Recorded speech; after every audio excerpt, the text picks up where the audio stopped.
One of the hallmarks of the Middle Ages in Europe was the development of monastic orders.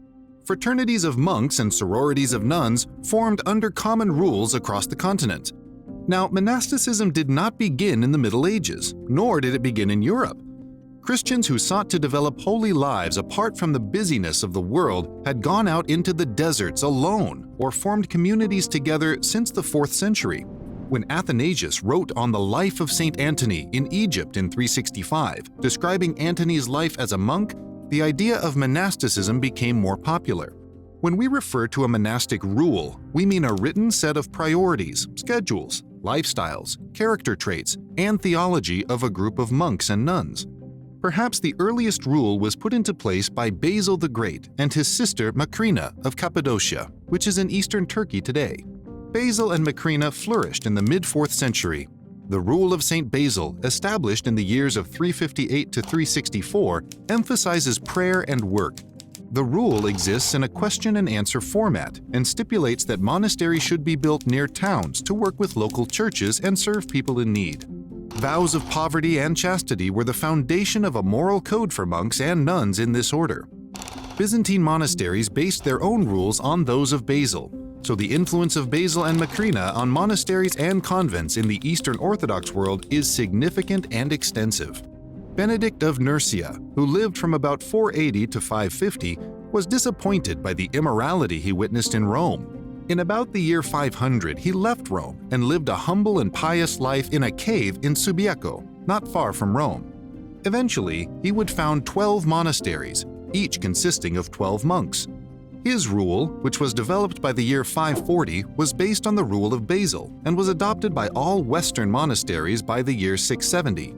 Benedict's rule is unique in that it requires the abbots to own everything in a monastery and prohibits monks from owning anything. The idea behind this was to fight against greed and what Benedict referred to as the vice of private ownership. The chief tasks of Benedictine monks are to pray, read, and work. For his legacy, Benedict of Nursia would be referred to as the father of Western monasticism. Augustine of Hippo lived from 354 to 430 and became one of the most influential theologians in church history. Augustine also became a mentor to many as the Bishop of Hippo in modern-day Algeria.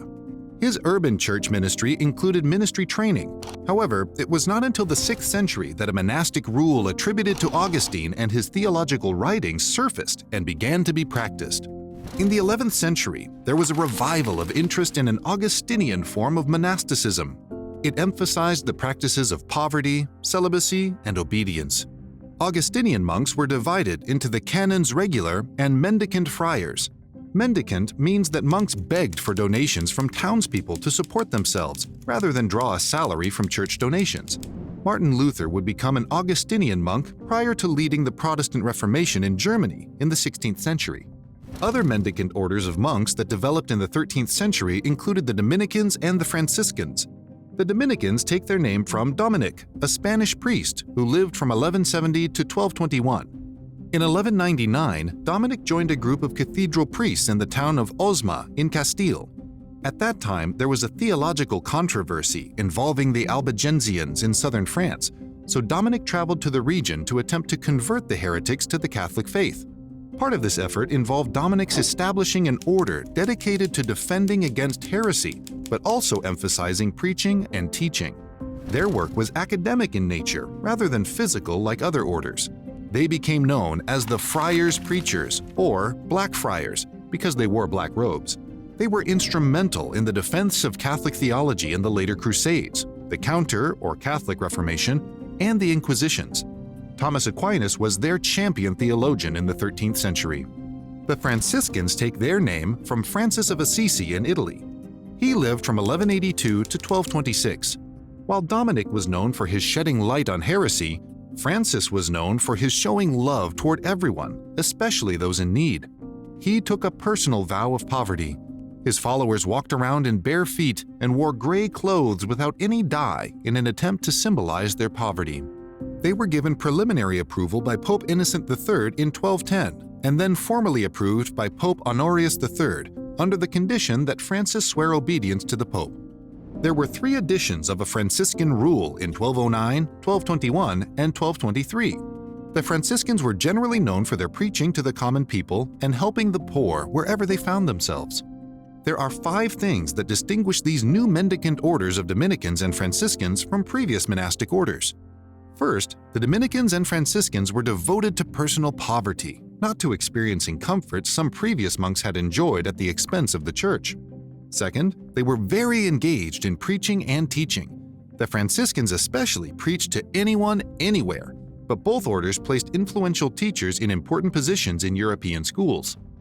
Third, they developed suborders, such as orders for nuns and orders for lay people who wanted to remain married and continued to work, but also to belong to an order that shaped their worldview and religious life.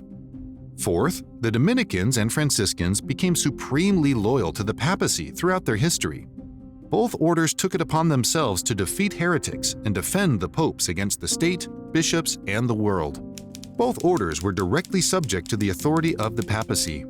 Fifth, Dominicans and Franciscans were very mobile, which bode well for them as the shipping industry improved and missionary efforts increased around the world. The discovery of the New World at the end of the 15th century, for example, created a whole new mission field for Dominican and Franciscan monks and nuns. There were many epic rivalries between the Dominican and Franciscan monks, but in the final view of history, both were like twin brothers of the papacy, with mere sibling rivalries in their desire to serve their father, the Pope. There was room for just one more monastic order during the height of the Protestant Reformation.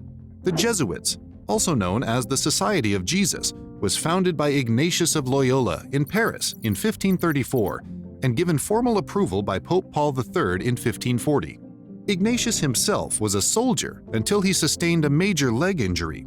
During his healing, he spent time reading about the life of Christ and biographies of the saints, which inspired him to hang up his sword, exchange clothes with a beggar, and devote himself to becoming a soldier of Christ. The Jesuits were especially known for their reform efforts within the church and their missionary work in the New World.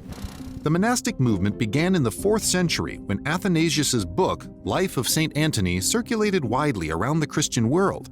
However, in the Middle Ages, several monastic orders formed as the result of individual Christians wishing to belong to fraternities and sororities of monks and nuns.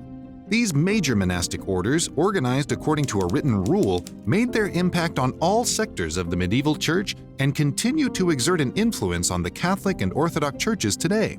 Although Protestants have their own heroes, denominations, and parachurch organizations, they never adopted the model of monasticism to the extent it existed in the Catholic and Orthodox parts of the Church through rules of Basil, Benedict, Augustine, Dominic, Francis, and Ignatius.